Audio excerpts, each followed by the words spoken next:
Esta mañana quiero que veamos lo que la palabra del Señor nos habla de las señales de la segunda venida.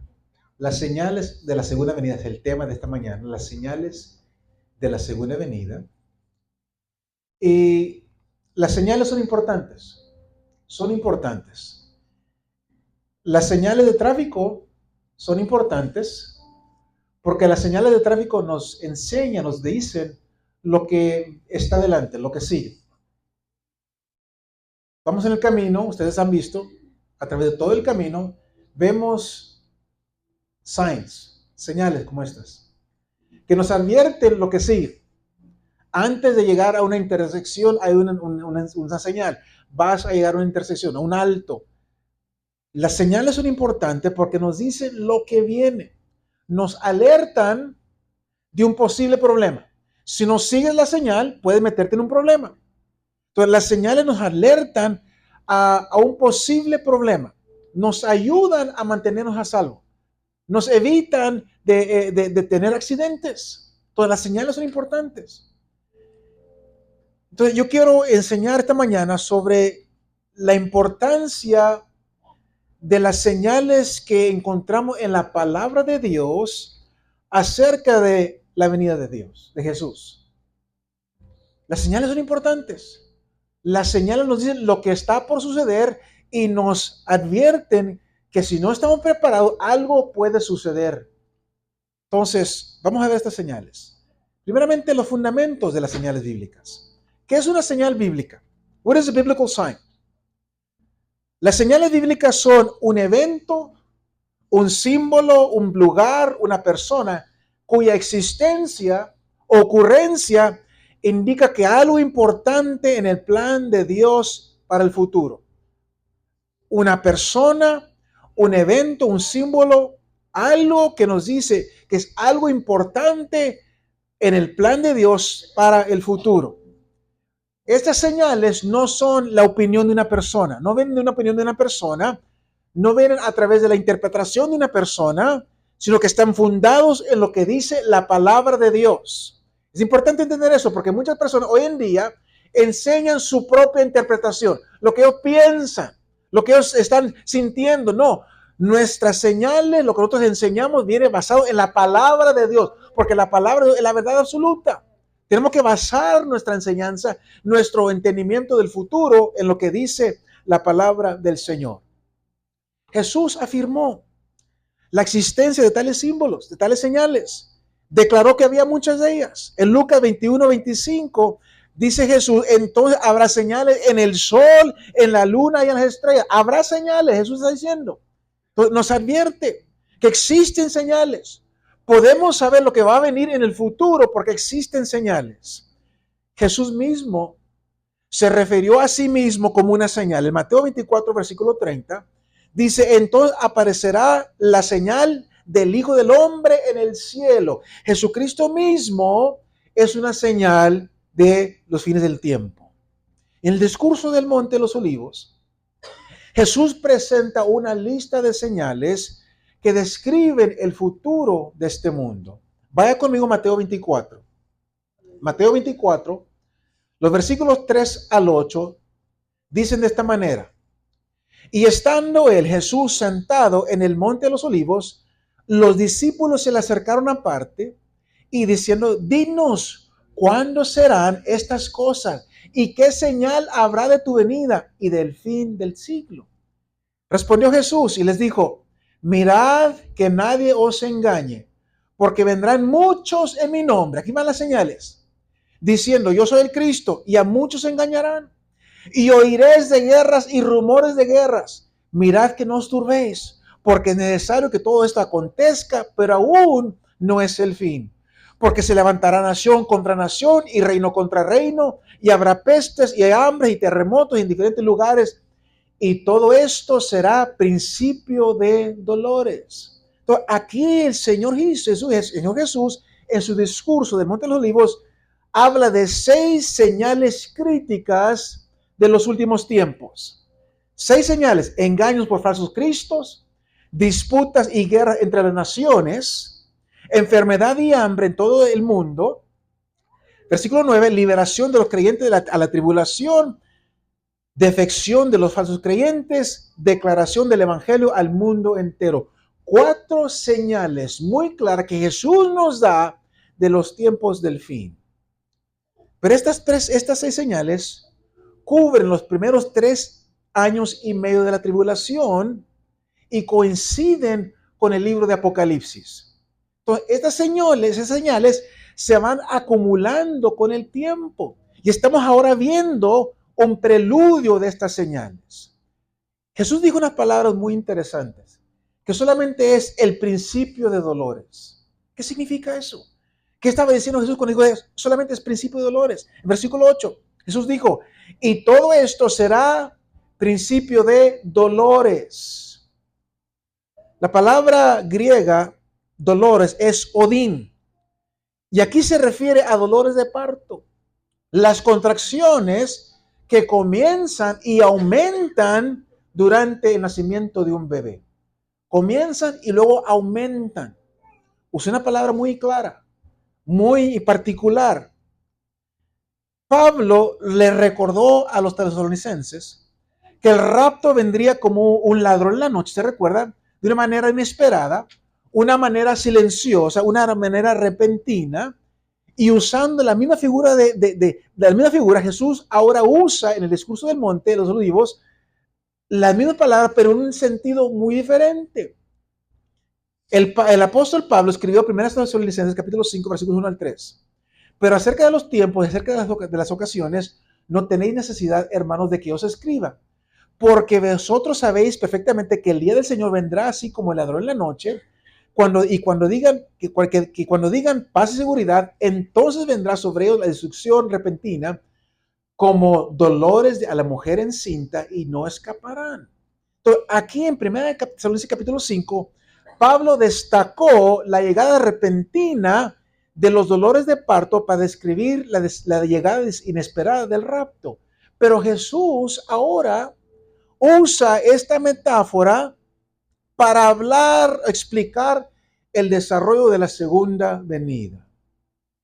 Y Jesús quiere que nosotros conozcamos las 6 señales que van a suceder en el futuro, pero no serán experiencias repentinas, serán como dolores de parto. Comienzan a aumentar. Serán como dolores de parto cuya frecuencia, cuya intensidad en cada evento van a aumentar gradualmente. Las cosas van a ir de mal en peor. Comienzan y luego comienzan a crecer. Tenemos que tener mucho cuidado aquí, mis hermanos, porque las señales que encontramos en Mateo 24 no están relacionadas con el rapto. No está hablando del rapto. Son señales apocalípticas que nos apuntan hacia la segunda venida de Cristo. Aquí en Mateo 24 no está hablando del rapto de la iglesia. Está hablando de la segunda venida de Cristo. Este segundo venimiento no es que cuando Cristo viene por sus santos en el rapto, no. El segundo venimiento, la segunda venida de Cristo es cuando Cristo viene con sus santos, no por sus santos, con sus santos, 7 años después del rapto, y viene a establecer su reino en la tierra. Entonces tenemos que tener mucho cuidado. Mateo 24 nos habla de la segunda venida de Cristo. Estas señales, las señales que Jesús declara en Mateo 24, nos advierten de la segunda venida, que va a comenzar, estas señales se van a comenzar a intensificar mucho más, o van a comenzar antes del rapto, pero vamos a ver un aumento dramático en la decepción, en la guerra, en la enfermedad, la persecución, la apostasía. Todo va a aumentar, aún dice el mayor alcance del evangelio. Esas señales nos dan una pista que el rapto viene pronto. Todo lo que estamos viendo ahorita nos dice que Jesucristo regresa pronto por nosotros. Pero mientras estudiamos estos versículos de Mateo 24, quiero que veamos que hay 3 cosas que son muy aparentes para nosotros. Que entendamos. Jesús quiere enseñarnos algo. Primeramente, en Mateo 24 encontramos que Jesús quiere enseñarnos acerca del futuro. Usted recuerda en los evangelios, Jesús siempre preparó a sus discípulos para los acontecimientos venideros. Mientras él anduvo aquí, siempre platicaba con esto va a suceder, siempre los preparó. Él hacía un punto en su vida, él siempre lo hacía, de decirle de las cosas que ellos podían anticipar en los días que venían. Entonces, el futuro es un tema muy importante para Jesús y por eso debe ser un importante tema para nosotros. Si a Jesús le importa el futuro, a nosotros más debe de importar el futuro.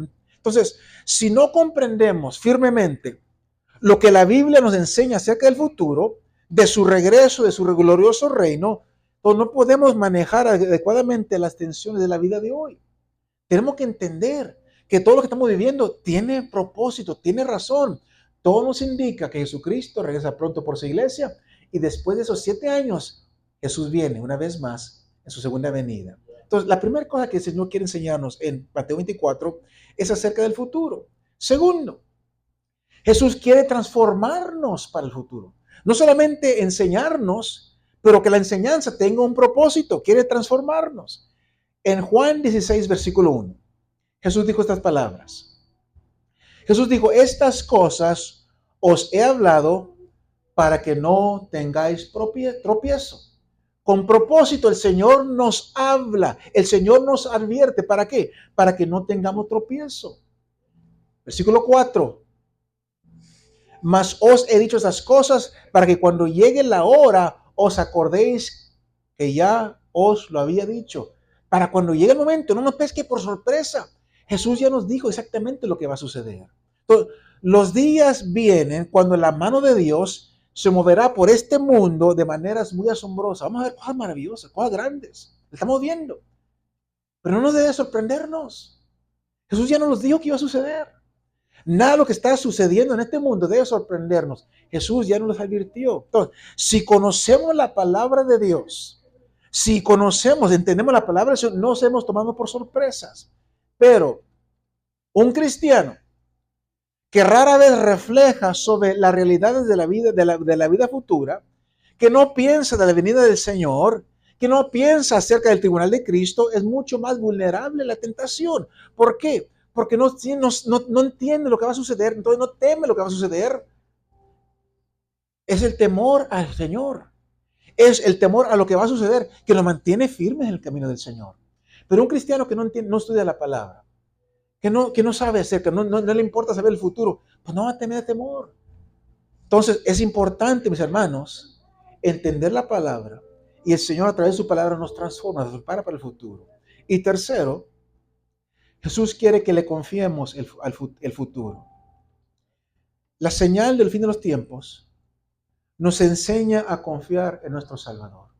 Miren, lo que estamos viendo en este mundo hoy en día debe asegurarnos más a confiar en el Señor, porque exactamente lo que nos dijo Él está sucediendo. Entonces, podemos confiar en Él. Si el Señor nos lo dijo, si lo estamos viendo y el Señor ya nos dijo, entonces podemos confiar en el Señor. Si hemos puesto nuestra fe en Jesucristo, si hemos pasado tiempo en la palabra del Señor, entonces nada nos tendrá por sorpresa, nos tomará por sorpresa, porque ya el Señor lo dijo, el Señor ya nos enseñó.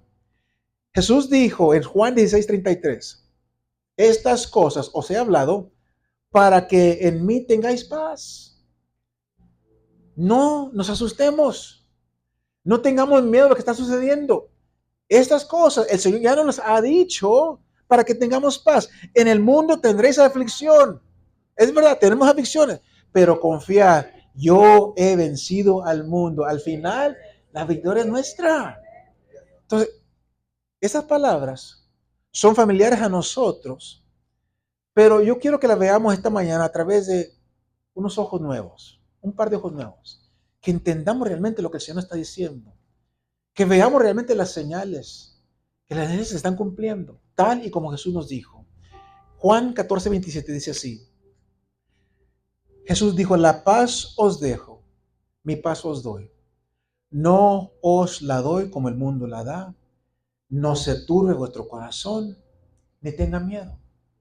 Lo que está sucediendo no debe causar temor en nuestra vida, sino gozo, porque nuestra redención está a la puerta. Jesucristo regresa pronto. Vamos a hablar de la segunda venida del Señor.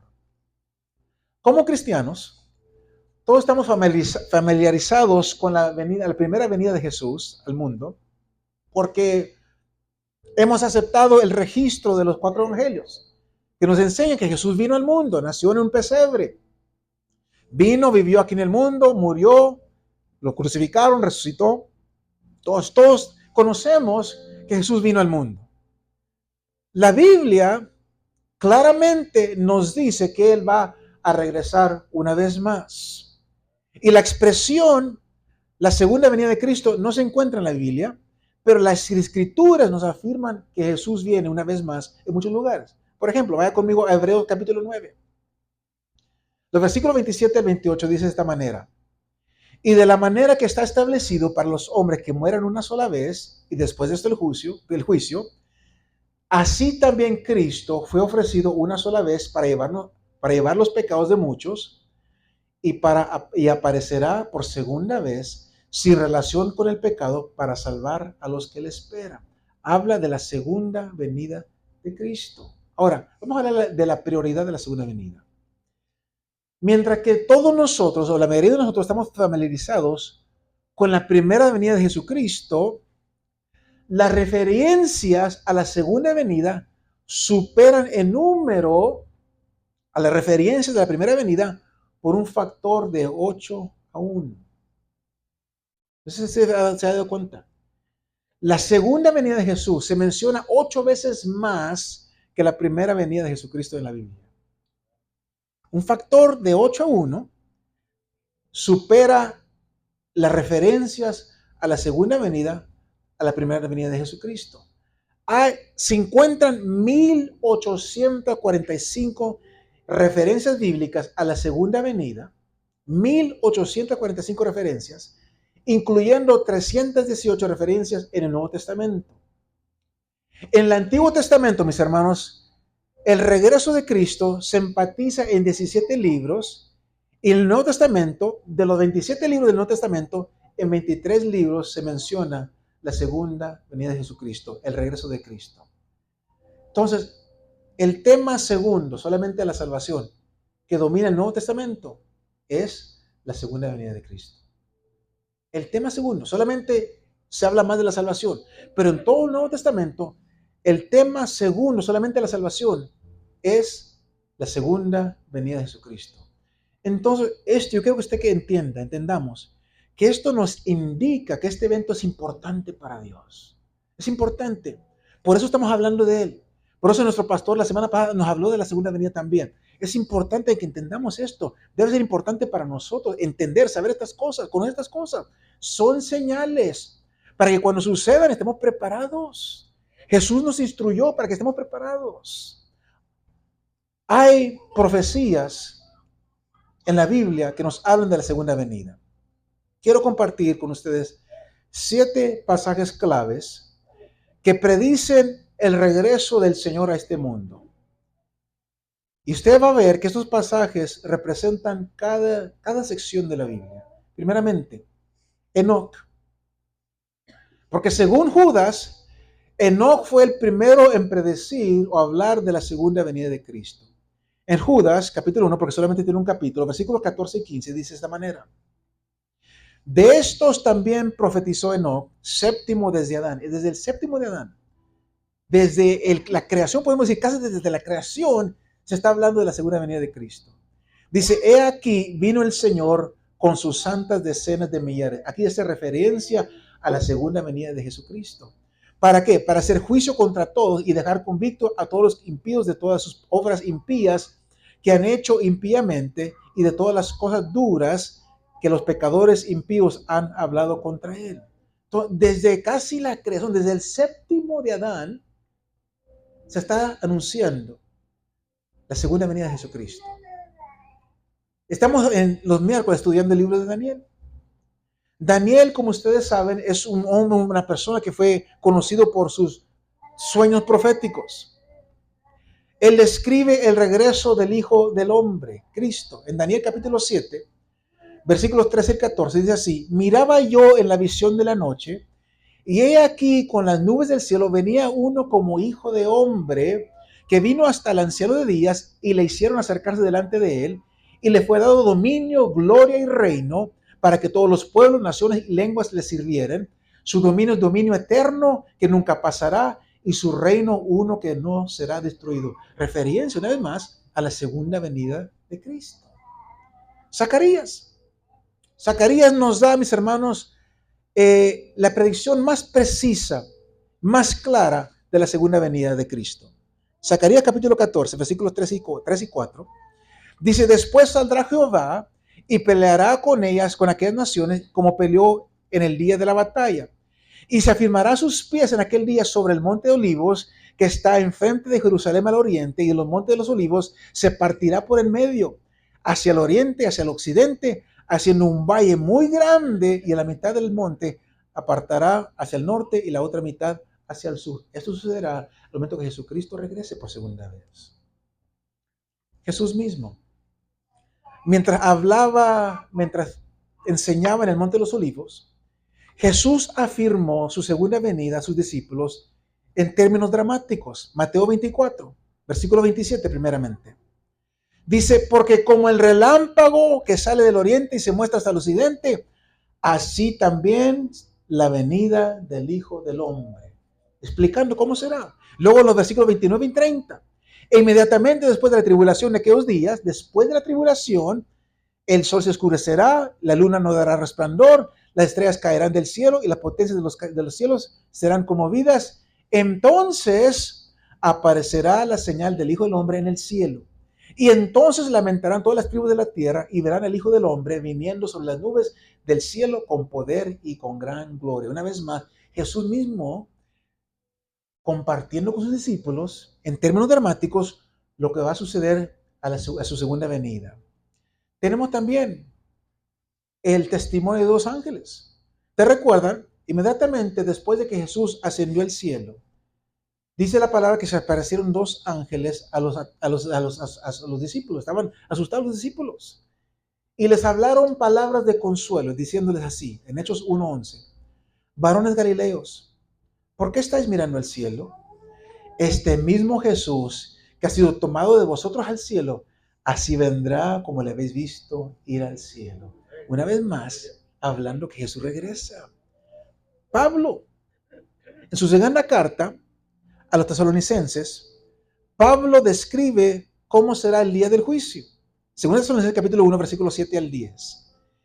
Y a vosotros que os sois atribulados, daros reposo con nosotros cuando se manifieste el Señor desde el cielo con los ángeles de su poder en llama de fuego para dar retribución a los que no conocieron a Dios ni obedecen al Evangelio de nuestro Señor Jesucristo, los cuales sufrirán pena de eterna perdición, excluidos de la presencia del Señor y de la gloria de su poder, cuando venga en aquel día para ser glorificado en sus santos y ser admirado en todos los que creyeron, por cuanto nuestro testimonio ha sido creído entre vosotros. Aquí está describiendo el apóstol Pablo cómo será el día del juicio. Tenemos también a Juan. Juan, que tuvo la revelación en Apocalipsis.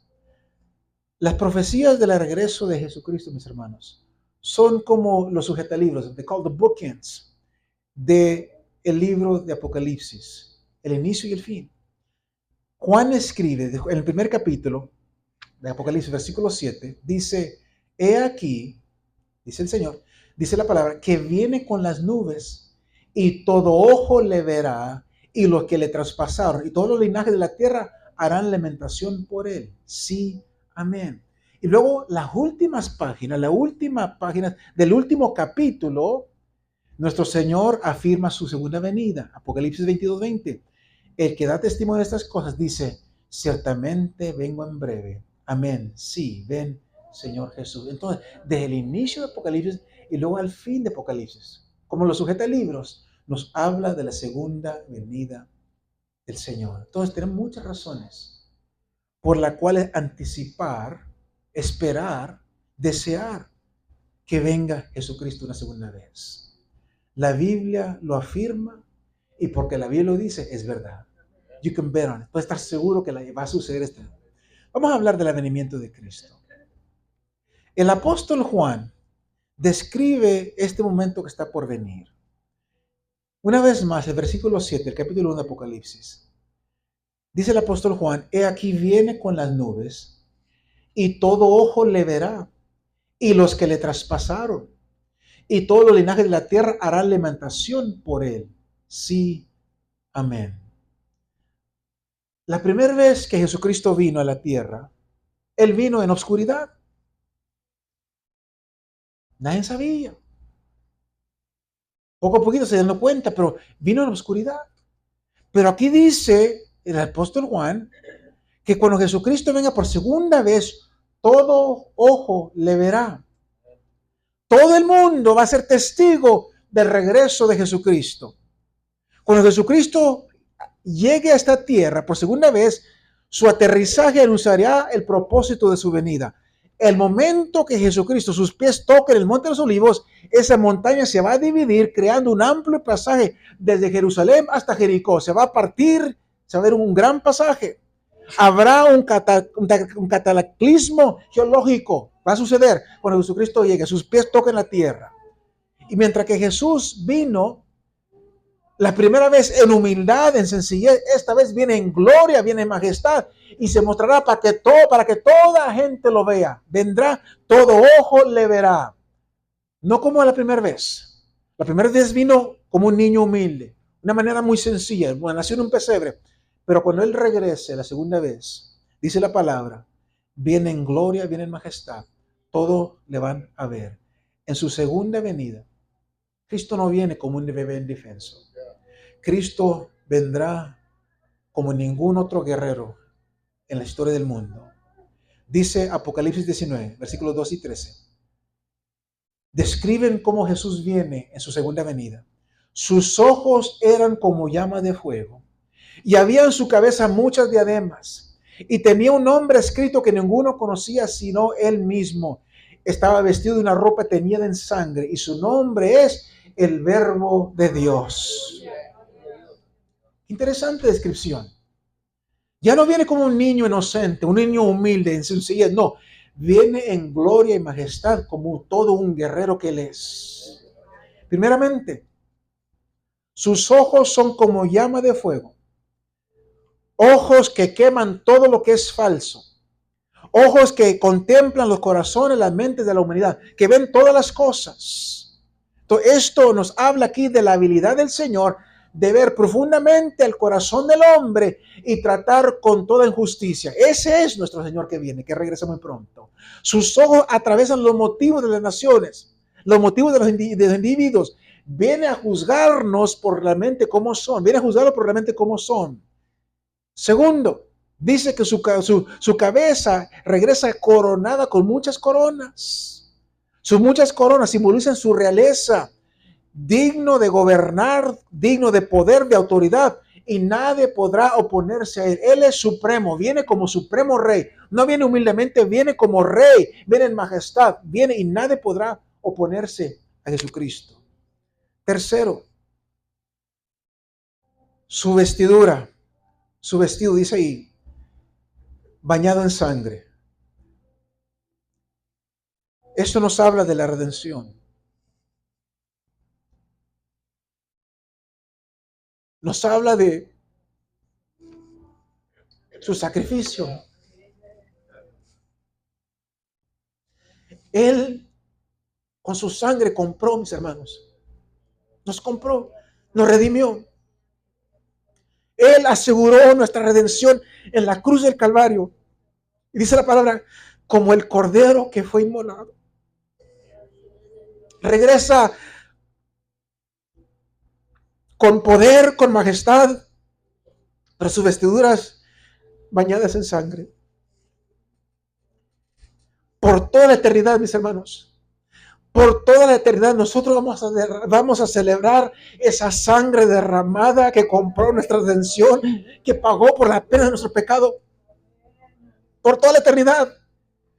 Vamos a celebrar el sacrificio de nuestro Señor Jesucristo. Él derramó su sangre inocente para comprarnos, para redimirnos, para pagar por nuestro pecado.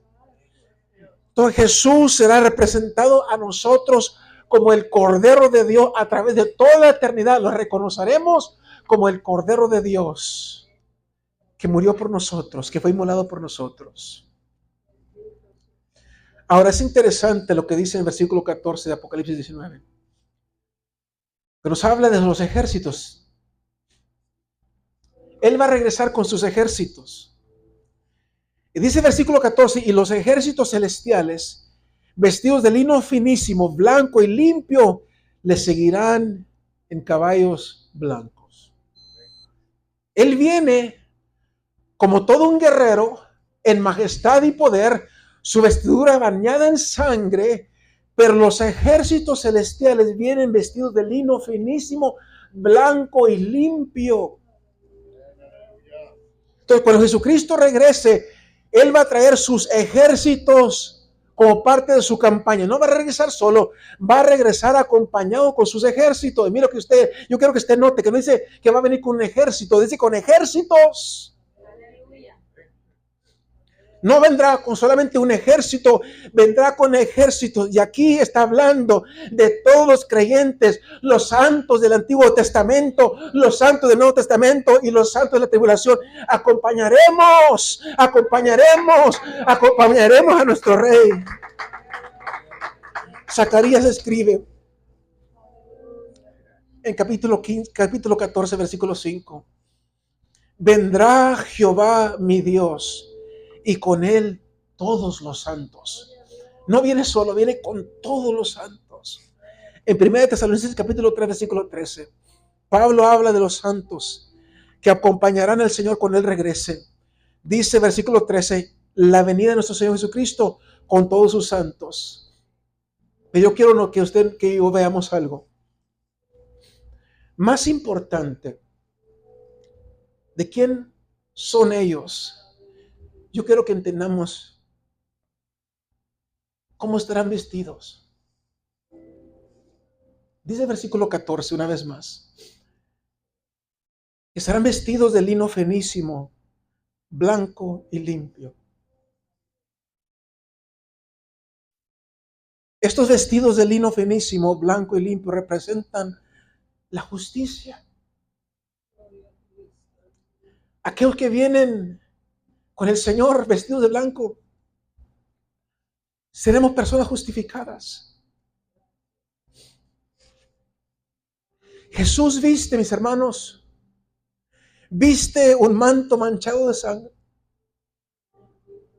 para que nosotros podamos vestir de ropas blancas. Su manto rojo de sangre con la cual Él compró nuestra justicia. Él vendrá con poderoso guerrero con su manto rojo y nosotros le acompañaremos vestidos de su justicia, blancos. No solamente, pero los santos no son los únicos ejércitos del Señor. Porque Mateo y Pablo también nos dicen que los ángeles también descenderán con Cristo. No viene solo el Señor. Primeramente los santos, pero también los ángeles. Miren lo que dice Mateo 25:31.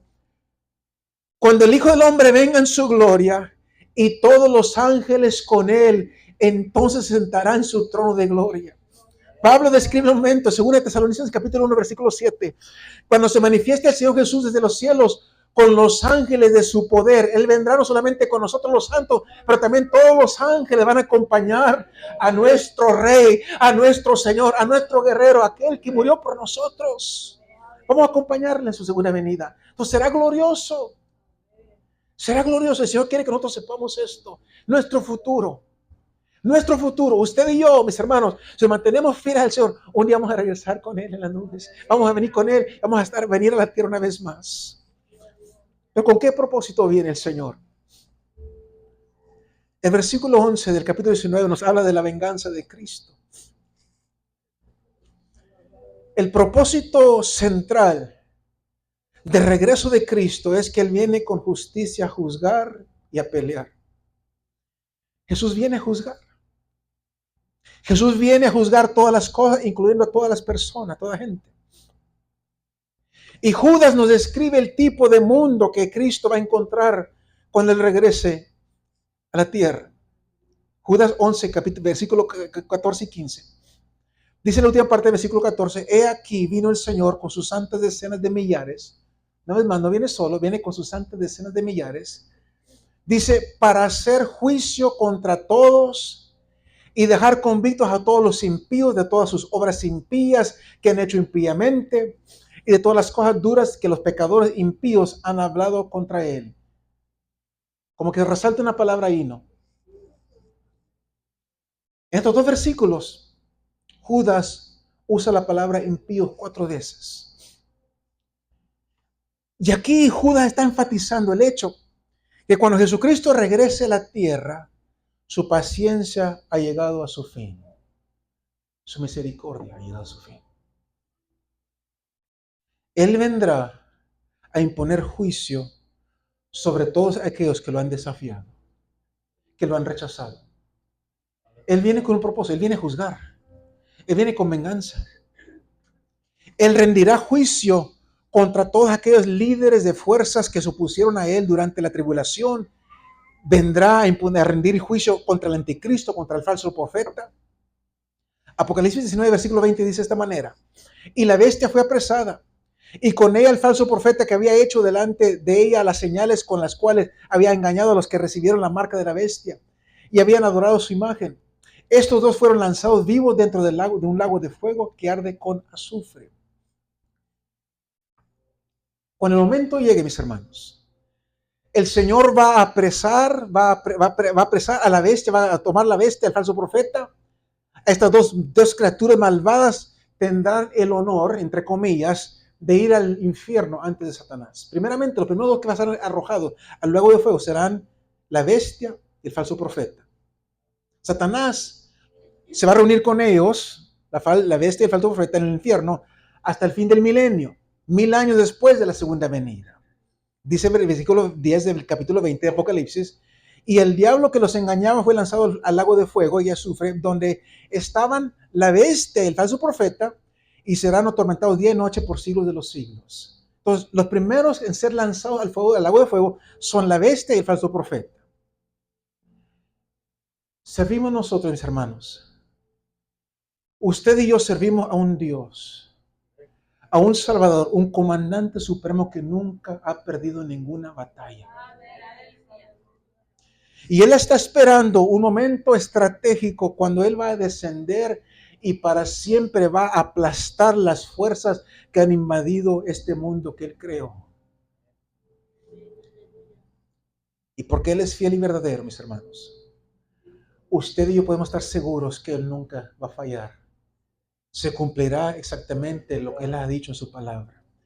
El león de la tribu de Judá ha conquistado y va a conquistar en aquel día final. Él tendrá la victoria en aquel día final. Quiero llegar a la última parte de esta lección esta mañana. Vaya conmigo a 1 Tesalonicenses capítulo 5, versículos 1 y 10, que nos habla ahora acerca de nosotros. Sabiendo lo que sabemos, lo que se nos ha enseñado. Como dije, pasamos 5 semanas hablando del rapto. Hablamos de tribulación. Se nos ha hablado de la segunda venida. Hoy esta mañana estamos hablando de la segunda venida. Sabiendo lo que hemos aprendido, ¿cuál es nuestra reacción? ¿Qué tenemos que hacer nosotros? 1 Tesalonicenses capítulo 5, versículo 5, el apóstol Pablo escribe estas palabras. Dice: pero acerca de los tiempos y de las ocasiones, no tenéis necesidad, hermanos, de que yo os escriba. Porque vosotros sabéis perfectamente que el día del Señor, como se nos hablaba la semana pasada, vendrá así como ladrón en la noche. Que cuando digan paz y seguridad, entonces vendrá sobre ellos destrucción repentina, como los dolores a la mujer encinta, y no escaparán. Mas vosotros, hermanos, no estáis en tinieblas para que el día os sorprenda como ladrón. ¿Por qué?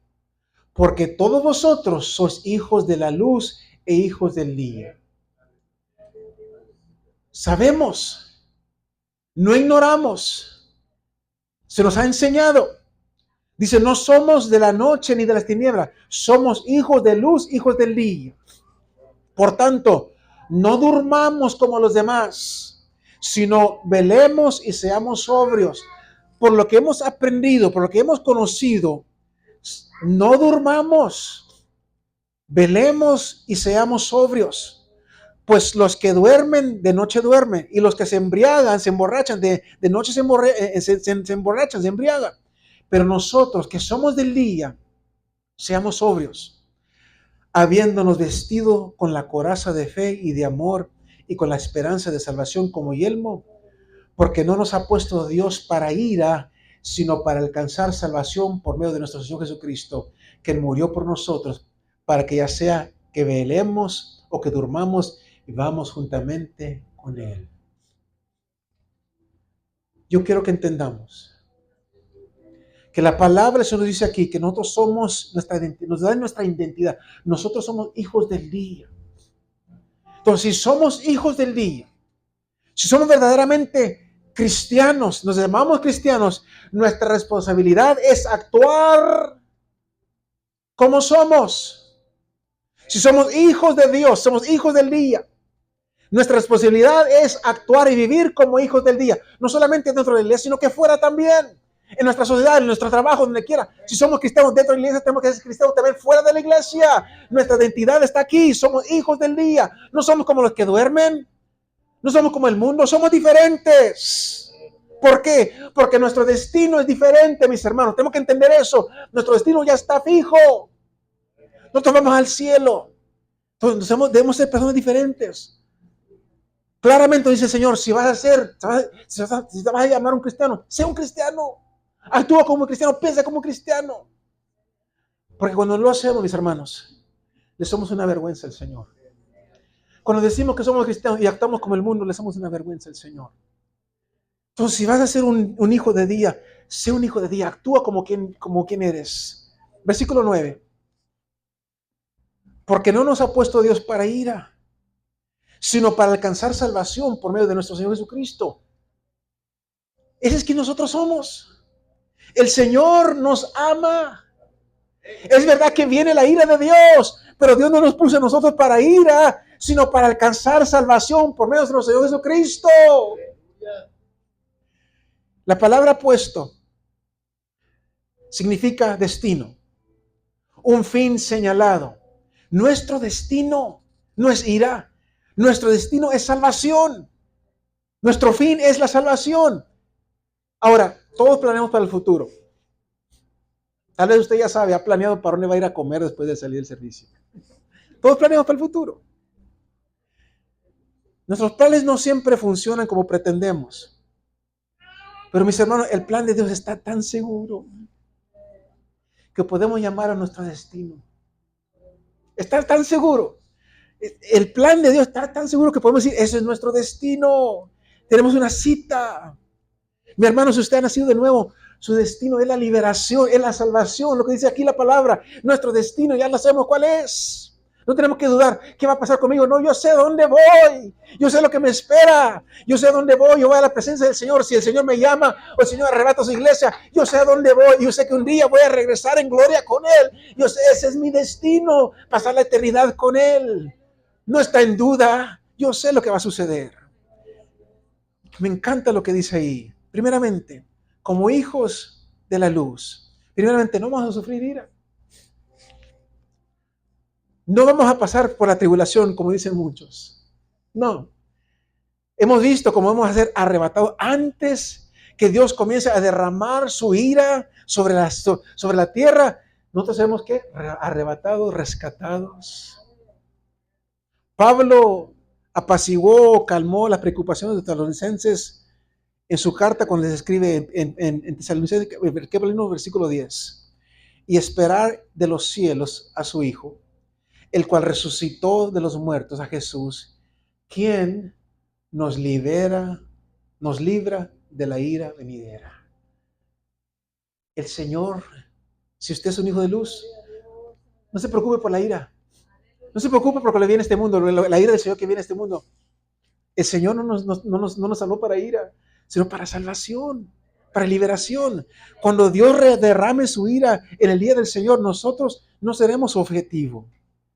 Cuando el Señor derrame su ira final en el fuego eterno, también es para nosotros. El infierno es para nosotros. No estaremos ahí. Entonces, no se preocupe. Como hijos de la luz también, dice la palabra, recibiremos salvación. Entonces, Jesús no nos asigna ira, sino que plena liberación.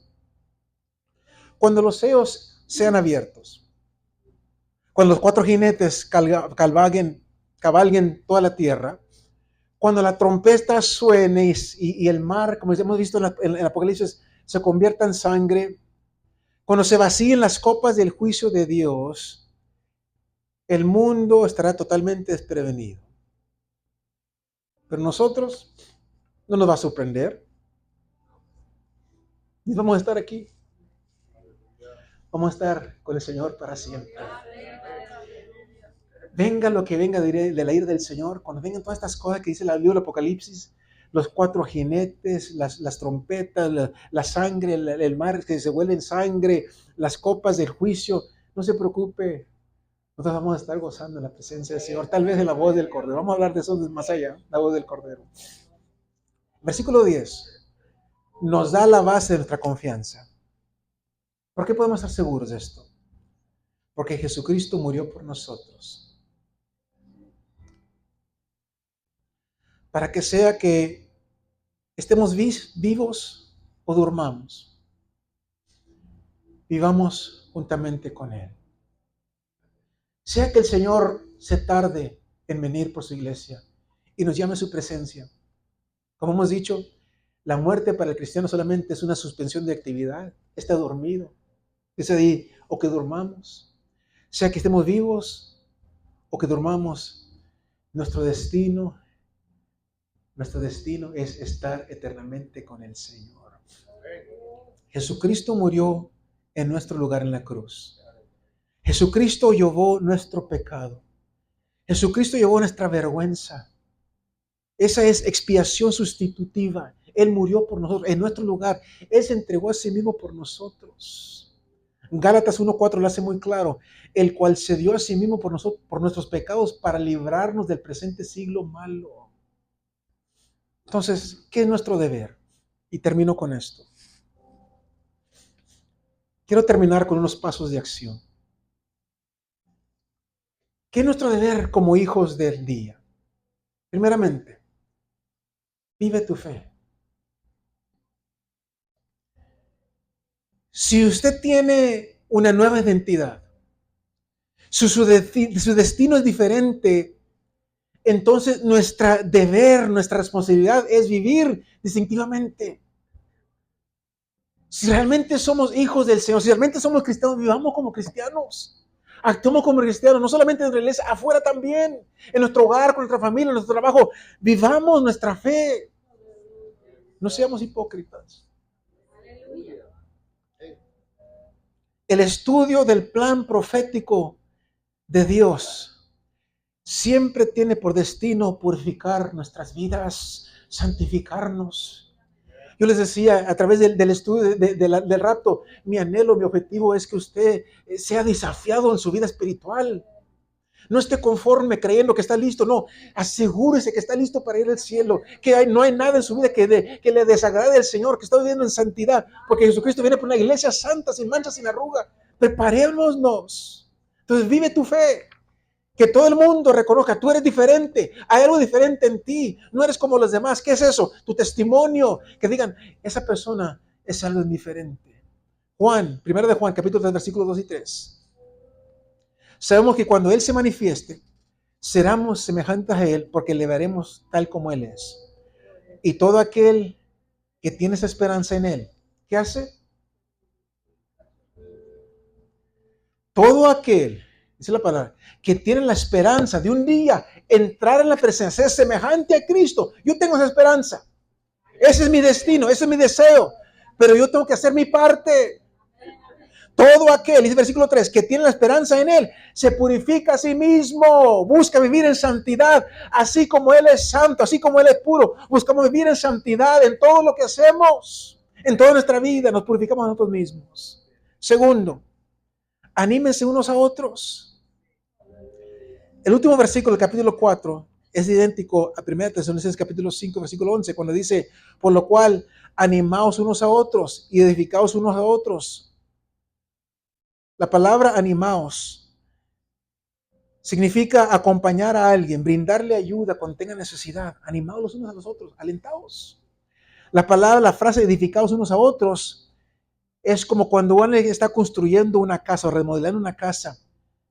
Ayudémonos los unos a los otros a vivir una vida en santidad, como santos, como creyentes que somos. Animémonos. Muy pronto regresa Cristo. Animémonos a vivir en santidad. Si alguien está, un hermano está aplastado en su espíritu, levantémoslo, ayudemos, animémoslos, edifiquemos en él. Cada uno de nosotros, como creyentes, estamos en un proceso de construcción espiritual continua. No somos todavía santos. Seremos cuando lleguemos a la presencia de Dios, seremos santos completamente. Pero ahorita estamos pasando por un proceso de santidad. Entonces, Dios quiere usarte a ti. Dios quiere usarme a mí, a ustedes, a nosotros, para edificarnos, para acompañar, edificar a nuestros hermanos y nuestras hermanas. Y tercero, hablar a los perdidos acerca del Señor. Mire, hemos estado hablando sobre el rapto, el arrebatamiento. No te atrapes, no te dejes atrapar por el día y la hora. ¿Cuándo será? ¿Cuándo va a ser? ¿Cuándo va a ser? No te olvides de nuestro propósito. Nuestro propósito es compartir el mensaje de salvación con las almas perdidas. Nuestro propósito es ganar almas para el reino de los cielos. En respuesta a las preguntas de los discípulos a Jesús acerca del tiempo de su venida, en Hechos capítulo 1, versículo 7, Jesús les dijo estas palabras. No os toca a vosotros saber los tiempos o las sazones que el Padre puso en su sola potestad. Entonces no te preocupes por si será hoy o mañana. Estemos preparados como sería hoy, pero no te preocupes cuando Cristo viene. Preocúpate de otra cosa. El siguiente versículo dice nuestro propósito.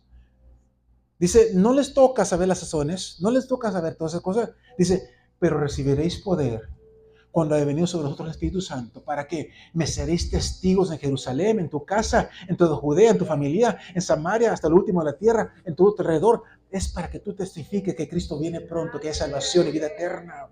Entonces, en lugar de estar especulando cuándo viene Jesús, que si viene mañana, el siguiente día, que es esta guerra, entonces si se escuchó de esta guerra, que mañana viene, no, hermano, no, Jesucristo viene pronto. No te preocupes por el día. Nuestra responsabilidad es adorar y testificar que Cristo viene pronto. Y el último paso de acción es para aquellas personas que están confiando que tienen suficiente en su maleta espiritual para llegar al cielo.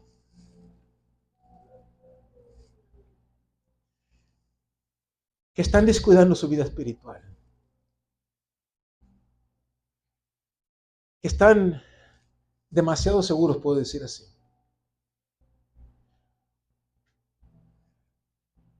Por algo el Señor nos dijo, preocúpate de tu salvación. No llegues al punto cuando estás satisfecho, dices, yo estoy listo, yo voy al cielo, no. Para aquella persona que está confiando en sí mismo para llegar al cielo, este último paso. Ven a Cristo para salvación y rescate. ¿Con qué estás contando para entrar al cielo? ¿Piensas que por tus buenas obras tú vas a entrar al cielo? ¿Que porque eres una buena persona vas a entrar al cielo?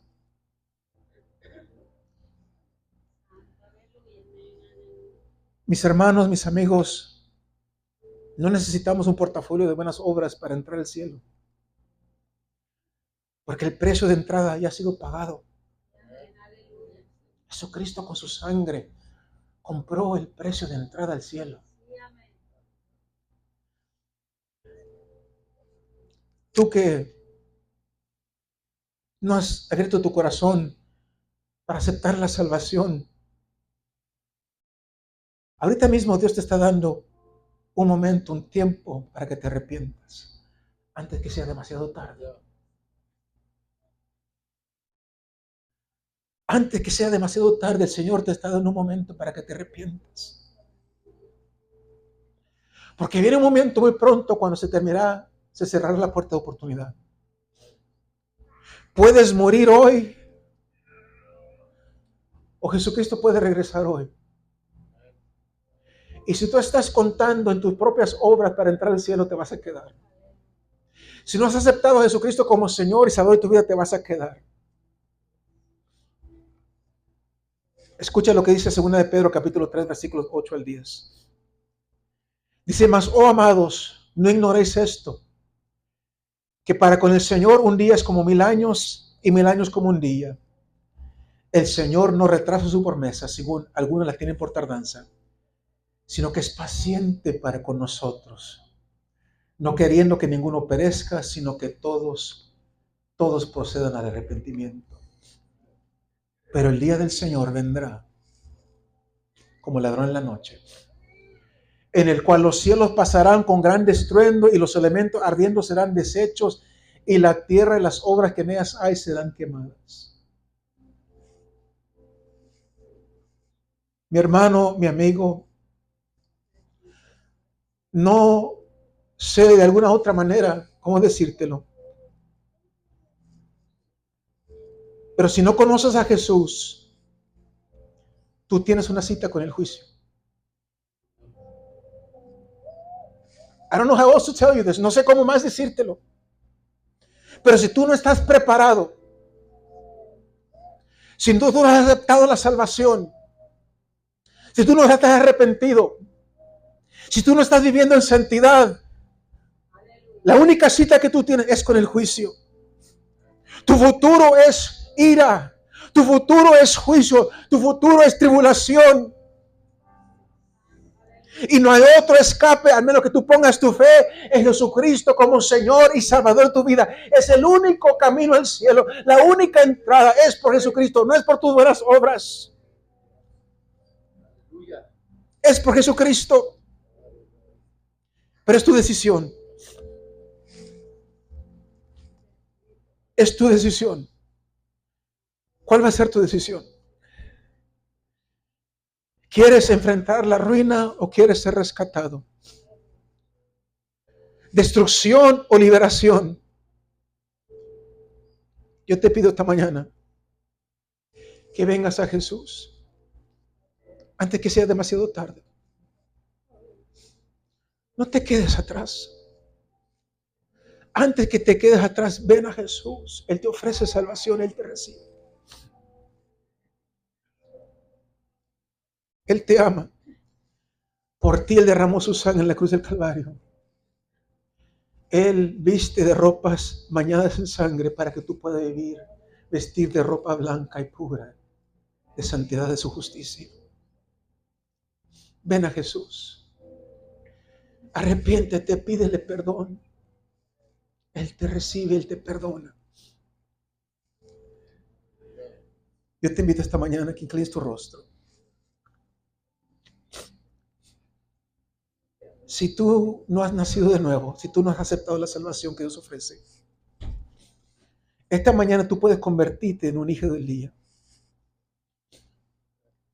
Si tú no has vivido de acuerdo a un hijo, como un hijo del día, esta mañana tú puedes pedirle perdón al Señor. Él te perdona, Él te ama. Yo te invito esta mañana que tú repitas esta oración conmigo. Tú recibas la salvación que Dios te ofrece a través de Jesucristo. Dile así: Señor Jesús, por mucho tiempo te he mantenido fuera de mi vida. Pero esta mañana reconozco que soy un pecador, que no puedo salvarme a mí mismo. Me arrepiento de mis pecados. No quiero quedarme atrás. Por la fe recibo el regalo gratuito de la salvación. Gracias, Señor Jesús, por venir a la tierra. De todo corazón creo que eres el Hijo de Dios, que murió en la cruz por mis pecados y resucitó el tercer día. Gracias por cargar mis pecados y por darme el regalo de la vida eterna. Gracias por morir en la cruz, en mi lugar, como mi sustitutito.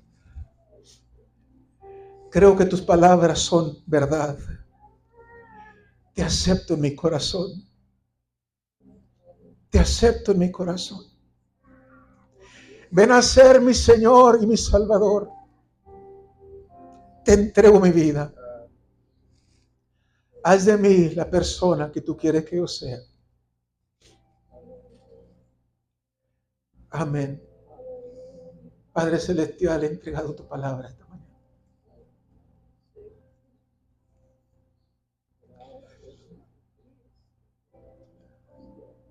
He entregado la verdad de tu palabra. El único que puede llevar la palabra y traer convicción a las vidas es el Espíritu Santo. Pongo la vida de cada persona, Señor, en tus manos.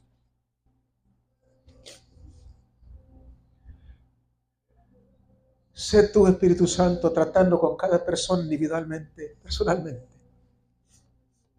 Sé tu Espíritu Santo ministrando su vida y su corazón. Gracias por tu palabra que nos recuerda que nuestro futuro está seguro. Para aquellos de nosotros que hemos aceptado a Jesucristo como Señor y Salvador y vivimos en santidad, nuestro futuro está seguro. Gracias, Jesucristo,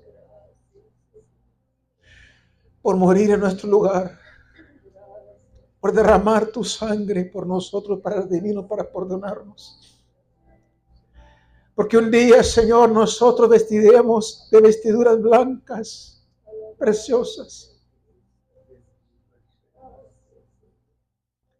que serán la justicia de nuestro Señor y Salvador Jesucristo. Seremos completamente santos y para siempre adoraremos al Cordero de Dios que fue inmolado por nosotros.